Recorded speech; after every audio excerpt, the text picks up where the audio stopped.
tūnga fuki he tau wako fura koe ni ke toko nia ki tau tolu kau malanga, toko nia ki tau tolu kau whailotu, aonga ia ki he tau mo ui whawhoi tui, ko mai whanonga o tau waka o tau ngai siasi, ko ngā peke talaki, ai fura e ki mamani katoa. Toko ia ko kai tari whiwhia ki moutou, hoko toi pe ai tau wako pe mehene fura. Le soni aho ni whaam ke whamamafa e tau wako toi tape, whaam ke whamamafa i sāpate uigo sāpate Pentekosi. Me ke he whamanatua ni he loto whakakaristiane kotoa pe i tonga, kau mai murini, pehepe ki mamani katoa, me ke tō loto mau pe ni he wiki hono tolu, poko sāpate tolu mau pe, ai ni mai na peko mahina ko me i he tau kotoa pe. Ai ko sāpate tolu ko ni hiria ai ha ere hake, whai foke whamanatu e ha ere hake au tō pre lulu, pa whai rewa e whamanatu e sāpate Pentekosi, i au sāpate. Kai ke e ngofo mi ai tau whamamafa e aho ni i ngahi le soni lalahi e wha. Le soni ua me whokawa motua me o le soni ua me whokawa whou. Koe nau tala noa kotoa pe ke mea kui koe lau maari mao ni oni. Pe koe pe sona hono tolu ia e tau tui ke toka te rini o e tolu taha i o tua. Kai ke ki mua pe tau tala noa ke fui le soni lalahi koe ni e wha. Koe ni wha ke tau ki tala noa pe ki he Pentekosi pa mono ki historia no. Lawe he karistiane kotoa pe, kau mai, kau whato tolo toi tapu kotoa pe, koe aho hono ni manoa, koe Pentekosi ko nau koe aho hono ni manoa. Aia pa me he tohi rewiti ko wahi wa tolu vesta ni ma ke ua taha, ka mo tohi teo talo ono me whuka motua wahi taha ono vesti wa ke taha ta. O tala noa ai ki hono whakahino hino he o tua ki a Mosese, hono tala ke kakai isteri, whekau aki mo i kātoanga koe wiko i kātoanga utu tapu.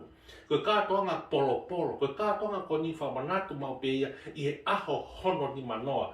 Pako tui, koe kātoanga koe ana e whanonga peia pia me fuokawa motua, a umai ke konga o sisu, a umai ai pe ke hiri haere aka sisu, o ui ai pe kātoanga he aho ni manoa koe kātoanga o i Pentekosi.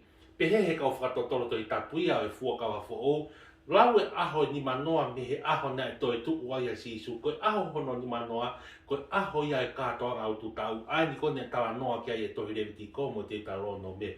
Ta koe aho ni manoa koe hiri e toi tuku a sisu, koe aho pe ia na e hifo ai a lau maare maonen i he loki o lunga ai u tala noa ki ai e tohi ngāwe wahe ua. Kaike, kono mahu ingataha ke tau ilo ki tau tolu ke kau malanga, kau ngā karistiane, e platform e tāpe mo koe sisu, koe sāpate o Pentekosi, koe sāpate o whakamanatu, a taimini e hifo ai a lau maare maanoni.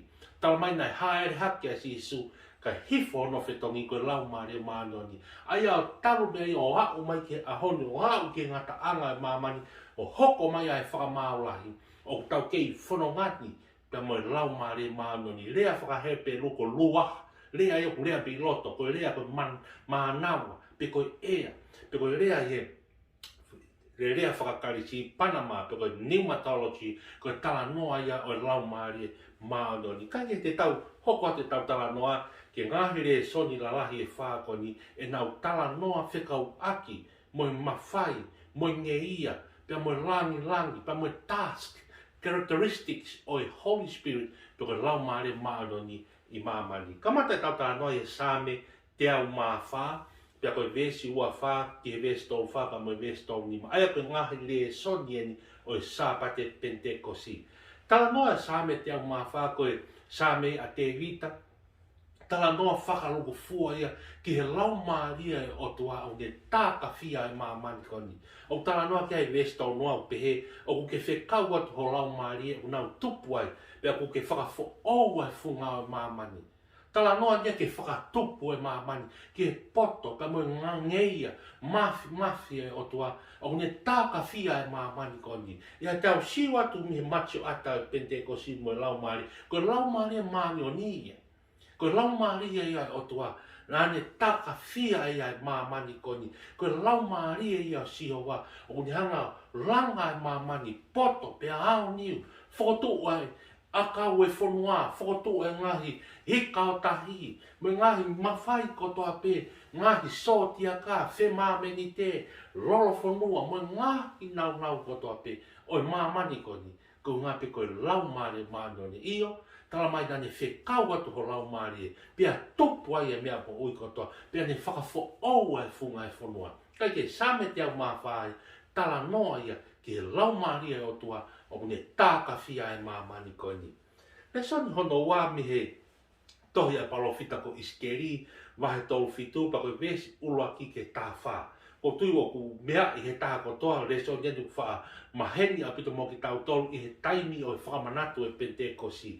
Ma tui ko tala noa whakana iskeri ia, ko lolotonga nofo pōpula ne ka kai siuta, ia Nebukanesa i Papilone. Ai ku ia isi keri, ko tohi tāni e la, na nau palofisai ko toa mei loto Papilone. Pa ko isi keri ne, ko taura e ki lahi, pa ko palofita, ko ena ne tokanga ki mo ui, whakalau maari, spiritual life, mo well-being, o ka kai siuta, lolotonga e nau nofo pōpula. Mantui ko nofo pōpula ko ne ka kai siuta i loto Papilone, o si more amanakia e toi foki ki api. More amanakia ha aho te nau toi foki ai ke toi langa ho nau whanua, ke nau toi foki ki he temi pare, na langa he e Solomone mo nau ngahi kui loto Jerusalema.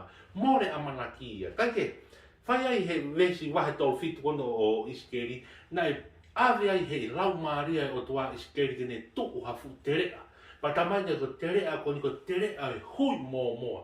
Patalange e o tua ke mamata ke terea ko ni. Tala mai tene hoki ai e manawa fo'ou. Tene hoki ai e lau maaria e o tua pia e whakataha ko toa, whakataha mai e whangaki i hui, whakataha mai ngahi o wā, ngahi kakano, ho whakatapu, pia hoki ai manawa mo, ai ko ruaha ia, ko lau maria maa, ko lea he peluia, o lau maria maa ni i fuakawa motua, ne hoki ngahi manawa mo, ke ngahi hui mo moa ko ni, o nau hoko tangata, o nau hoko whiwhine, o nau hoko kakano, kaike, Matu ko tala noa heriaki foken to ko tala noa foken nia ki he amanaki mo whakatu amerie ki ka kai iseri ki ka kai siu tamo ka kai iseri lolo tonga na nofo pōpula ko ni. Na nofo pōpula ko ni ki Papilone ku nau hange pe ha hui mo ha terea. Ka ko pau ke iai a e whakafoki ki nau tolu. Whakafoki nau to aki ha. Aki e lau maria e o toa. Aki e lau maria si hova sa pauti. Aini ne ho tala mai asi he vesi fitu o iskeri wahe tau fitu tala mai na e uulu mamata a iskeri futere a hui moa na e uulu pe fe ngā tolo i mai e ngā hui o hoko e ngā konga kotoa e sino vesi hiwa o pena e palofisai a iskeri i ai e manawa te ko ea breath pe hoki e ngā hui kotoa pe e ngā manawa mo ui ko ni vesi hongo furu pa tamai na e hu e ngā manawa mo ui ke ngā hui ko ni tamai pia na nau mo ui. Hau mai lewa ke vesi tāwha, pia te ai hoku lau maari. Mana tui ko otu ani, pia mo isi keri, whai hono palofisai mono kene mamata ke te rea hui moa. Tarangi hea toaka isi keri sio, te wanga ai hoku lau maari. Ai ko ruaha, ko Holy Spirit e whakamotua, ke ngahi hui moa, pia te nau toi mo ui kotoa pe. Tala noa ia, o lau maari maanoni. Ai kuma hino mihe ngore soni e ua kon same te au mawha, pe mo same iskeri wahe tau fitu. Ko na e kaike toki asi pea lau mare maano ni he konga e fuwaka fo i he hiri ha ere a hake a sisu. Na e taka fia pea mamania ko ni talu me konga e fuwaka motua e he lau mare maano ni. Lau mare maano ni penia dai he kamata anga. Tala mai nei fua noa pea molala. Whakafoki whakua malama mai ai mama. Whakafoki whakua mo ui. Ko hoko ai ika iku iai. Ko hoko ai mea na ika iku whaka ia. Ko hoko ai mea nei great out of nothing. Mea ko toa pena nothing he fua noa pe molala. Tala mai na e ho ai mana mo na e taka fia ai mamani ko ni e lau mare manoni. Ai ko same te ang mawhai. Sa pe ia hiki whakawhitai a te vita. Taka fia ai mamani ko ni e lau mare manoni. Pako tui ko whakahino ia. Whakaloto lahia, o ongo verse 4, ne e kai ke toki sola pe, ne e kai ke toki asi pe a lau mare mano ni e whakawa fōu, ne i mua a noa pe, ai pe sona hono toruia o tolu taha i o tua. Kai ke ko tala noa ia o iskeri tolu fitu vesi ula ke tawha ko tala noa ia tere a hui moa moa. Pea mo ngā ue mai a lau marea o tua ke iaia e whakatua merie, ke iaia e amanaki ki he kakai Israeli. Mo ka kai siuta te nau toi foki me he nofo pōpula, te nau malanga hake me hangeha hui moa mo hange peha mate ke mau e moui ko ngā pe ko lau marea maa o tua. Hoko mai lewa ke tohi ngā ue, tau alon ke fuakawa fōu. Tohi wahe ngā ue wahe wape me vesi ua taha ke vesi ua ki ke vesi ua taha. Ko tui mea e toko taha, ko tala noa pe tohi ngā ue mahi ka tau toko tala noa ia aho Pentekosi. Poko ki historia, poko pui pui tu ano no, poko whaka mo oni mai ki tau toko iyo, na e hifo ai lau Maria Maanoni i he aho e Pentekosi. Aho pe koi na tau tala noa ai, na e hoko ai kātoanga autu tau, kātoanga Pentekosi. Aho pe ia na e hifo ai lau Maria Maanoni. Tamai na hifo se, na e hifo ia i he potu, na e whakataha ki ai e kauako. Ai ka nau hirian haere hake si su hangi ngari tue noa se e nau nofo, pa nau o nofo mai no ka te nau toko e whekau, tala mai ke mo o malanga i e ko speri ko toapi. Pe nau o mai ko ni, lolo tonga e nau nofo taha ko ni, pe na nau puputu, pe na nau manawahe, pe na nau ilifia, ke mai no foko alu e tau hia si su ko toi pe nau, tala mai na e hifo ai lau Maria Maanoni, tala mai na e bumbuhu. Ma tui ka tala noa ko ni ke ngata pe he whakamo oni e kau apostolo e kau wako ka nei whakamo oni mo ka e aku a wilaya polo ka te ki tau tau kau ngā Kristian na e toko lahi e kau whakamo oni na nau mamata i kai ke ngata e kau wako ka koe ka kaina tu mi he tawhaki tamai na e mo moho e tu oni matangi pe a wha o whare e loki pe koe potu na iai e kau wako pe a haa mai e mea hange ha erelo afi ai ko erelo afi ko ia ko taipe ko lau Maria Maanoni patala mai na e hau e erelo afi o hu i he ngahi loto mo e ngahi lau Maanoni e kau ako pa na a mo i ka kaina e tuu ai patala mai na nau lea i he ngahi lea ke tala mai ko o whakatatau pe ke ngahi lea na e whakarea ki nau tau e lau Maria Maanoni ka mamata koe mai whanonga e ka kai me tawha aki ta mai ko ngahi lea ke na nau whai na nau lea i he ngahi lea mori ko ngahi lea ia o e ngahi whonua kehe, kapatosia, pamifilia,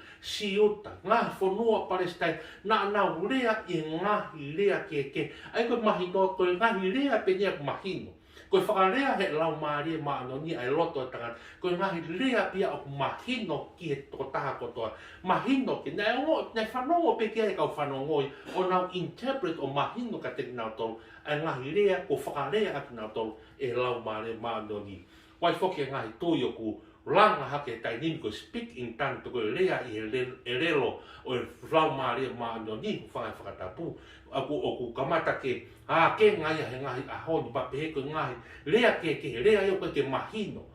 Lea i kai tala mai e whorofora i ahoni, i kai na nau lea pek nau tau i he lea e whakarea e lau Maria Maanoni, i he ngahi lea mahino, i he lea e ngahi lea o ngahi whonua kotoa pe.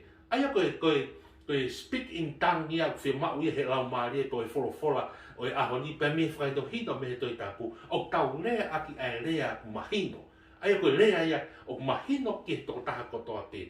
Koe whakahino hino ia ahoni. Patala mai na e ki atu e ka kai tu e tawhaki o ku kona nai ai kau me ani. Patala mai melo i kai ke kona koe tolu hengi. Koe mea kotoa hoko ko ni mo mamata ki ai. Koe whakamo oni kotoa ia e palofisai na e whai he palofita e soeri wahe wapa koe mesi wa waluke e tolua. Whakamo oni mai tala mai e palofita ko soeri. E hoko i he kuonga whakaosi.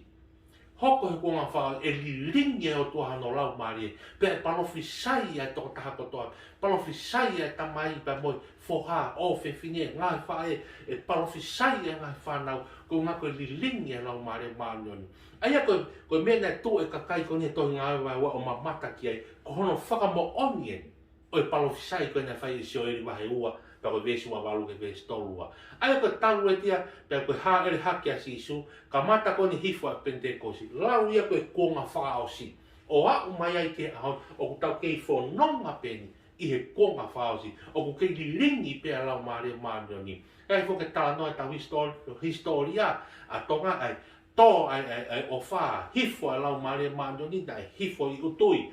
Wawau, na hifu a lau maari maani e ngahi tapa ke kena kai ke ngata pei tonga kai tapa ko toa pina e hifu ai a lau maari pak tau amanaki tau o tau feo i tu mau pia mo hifu a lau maari maani kai ke ko tohi ngau e wahe waia vesi ua ki ke hua ta ko fo i historia no ia ke tau whamo on ko toa Iyo ko tau kātonga i konia sāpate pentekosi. Iyo na e hifu a lau maare maa. Pea na e mamata, pea na e whakamo oni e tōt. Pea na nau rea i rea ke. Ko taimi u tau mau lau maare maa ni oni e.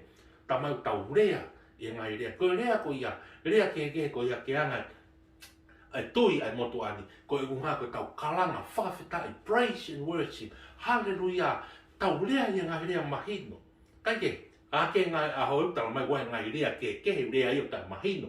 Whai no hino ai whorofora, tau rea pe i rea mahino. Ko rea ko ia, ko e whakawhitai, pia lang ia pia e ko si sukaisi i e tau mea katoa pe.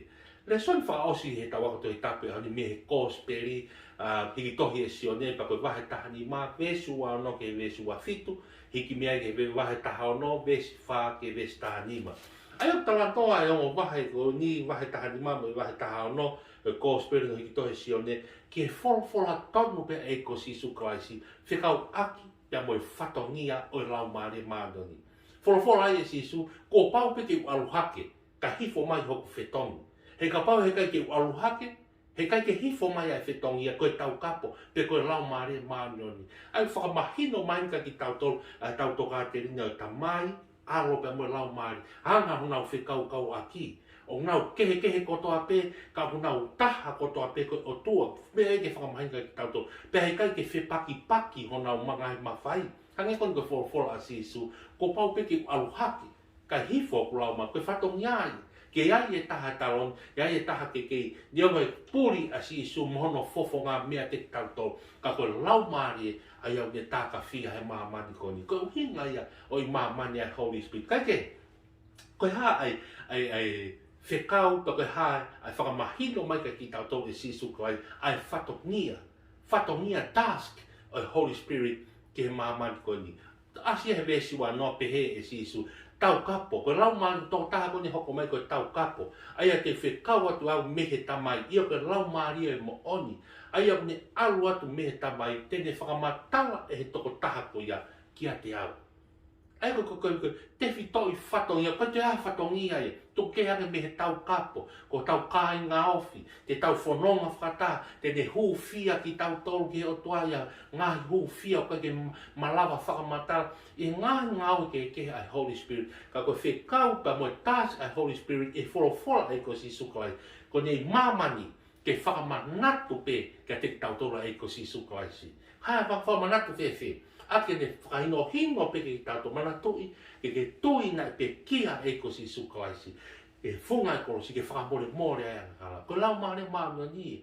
Tala noa ki ai e wholofola. Ka pau rewa koe ke tui, koe ke mao e koe e ko si suklaisi. Tā koe ke mao e koe lau maare maamia. O ka pau rewa tau krem, tau mao e lau maare maamia ni. Tau tinai e tau tola e ko si suklaisi. Tā koe lau maare e uria. Pai koe lau maare e maamia. Lau maare e mo oni koni. O tala mai e ko si suklaisi i he kōsperiasi o ni vai tahani ma. Vesi watau tamai koe lau maare e o ne tataki a maamani ki he mo oni. Tataki a mamani ke moni, ko hai e moni. Vesi, koe wahe taha whape ko speriasi o nena tala noa ia sisu, wholofola ko au pe e hala, ko au pe e moni, ko au pe e moi, koe tataki tau tolu ke moni ko sisu. Koe whatongia ia lau maare manoni, koe tataki e taha koto, mea ton ke tau malanga i, mea ton ke tau o fongi aki e si, mo tau kau ngā whanonga. Koe lau maare manoni mamani, koe ngā ke ne tataki pita toke he moni ko sisu klaisi. Lau maare manoni, ko au mo sisu, tala noa he vesi taha wha, o wahe taha no. Ko au mo si, ko au unga ka sisu, tene whakalangi i. Ai ko unga ia a sisu ia, ko au pe, ko mea kotoa pe whai he lau maare manoni, ko ni hao pe o whakalangi i au. He kune to o pe mea a ta o whakaha i ka te kumoto. Kai ke, mahino apu te ke nofo lau whalau te lau e ngahi vesi kone sione wahe taha ni ma, pako vesi taha ni ma vesi waono ke ua fitu, wahe taha ono vesi wha ke taha ni ma, koe whatongia ia, pe koe taskia e lau maarie, maono ni ke maamani kone. Pako tu iau, Koe lotu pa mo ngau tau whai. Neu hange koe ngahi siasi whao Pentekosi. Na whamamafa ke mo onia lau mare man iyo. Mea rere whaafo ofa kotoa pe ia. Mea kotoa. Kai whakamahino ke tau tolu koe uhinga lau mare manon. Ke whakahino hino pe tau tolu ke sisu. Aia toko no ai. Ka parewa kai ke tau mao e tau tolu. Kai ke tau tari e tau to eko sisu kala. Ke tau mao a sisu. Mahino kai ke te tau tolu ai lau mare e. Tako mea tāke whakatoka ngai. E ka paupe e ka ia te tau tolu e lau maria moni to ka lau maria maandoni. E a te tau tolu e lau maria uri. Ko lau maria ia setan. Lau maria ne tā ka whia i he māmani ko ni. Tala mai ko lisi oni. E fukonga kau. E ka pau e ka te tau tolu ke wha whare lau maria e moni. E hou mai e lau maria te e wolo. E whakahu whanonga halo pe ia. E lau maria ko ia hange hafu lai o ne ngulu. Ke whakasio pe ha lau maria. Ko sio pe ka koe. Ia te au o kai ke ai e lau mare moni, ko ne hui. Hange pe ko te whakaura uhila, ko te tamatei pe uhila, ko ne whakapouria, ko te woloia. Ko te whakauro pe uhila, tene se e rewa e pouri, kai pāma loa me a hoto roto. Pako tu ia koe mo onia ke whakaako naki, pe ke whakamalanga, pe ke o whongi a kia ki tau tau kau malanga, ki hono malanga i e sāpate Pentekosi. Whakamahino ki tau, koe hefoni a lau maari e maaro. Whakatokanga pe, o si whakamahino pe me whakamotua, hao mai ke whakafo, ko nau hifoni a lau maare maandoni, ke o whongi, mo whakamanatu mau peka ki tau tolu, e tau tui ki he eiko si sukalai, kau tau ka kore pe he eiko si sukalai, ka tau ka whaihanga aue, whai pe he eiko si sukalai si, ka tau whakalangangi ia pe a eiko si sukalai si, he ko ia ko sisu dai pe kia, fuaki ono sina mohono tātai funga kolosi, ko tau ilo ia, mo tau maa whanaki ai, ko ngā pe, ko ia te tau tolu e lau maare moni. I he taimi o ia te tau tolu e lau maare o mooni, toko e lau maare maandoni, o tau whamo oni, whawhetai e iko si sukala, o tau kalanga aki, ai huawha e iko si sukala isi. Rea kei, ai whange au whango fulma walu e himi ai, si aspesiria nā, pero e taha ngā he besi, hau koe awhi whakamaa ho maulo toni, keina e ngā ho haa kotoa pe, hau koe lupe, hau o whaki, hau o taki ki mautou, hau lau maari hau, ke taki pe ki mautou, ke mau ilo e mōni ko eiko si sukasi. Pako tui, tawangi ke aonga, ngahere so ne whako ni, to konia ke te tau tō, teke lawa pe, toa ngahi wesi taha o malanga kotoa pe ngahi, me ngahi leso ni koe ni, kai malanga pe he fuakawa fōuka, oni kotoa mai e ngahi leso ni koe, ke nau whakamaa popo kotoa pe, Holy Spirit, lau mare maani oni, kone ia te tau tolu, ke tau whamoni, ke tau tui, ke pekia, ka mo te tua eiko si sukalaisi, te tau mauai ai mo i tangata. Tawang ke tāpe ki naki mo tolu, tawang ke whakaau atu ai wholofola au ni, kai ke ngata pe, koe tokoni pe ke tau malanga, tokoni ke tau kauako naki, ke kangai whai lotu, ka koe mea te pū, ke mo oi ai ho tau lau maari e,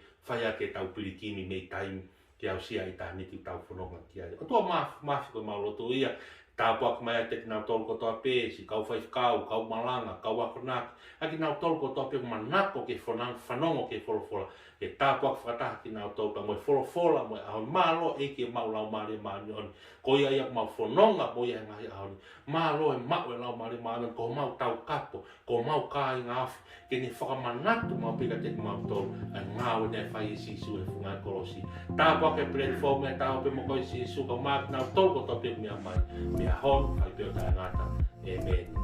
Mālo pito mo mea mai, tua whātu.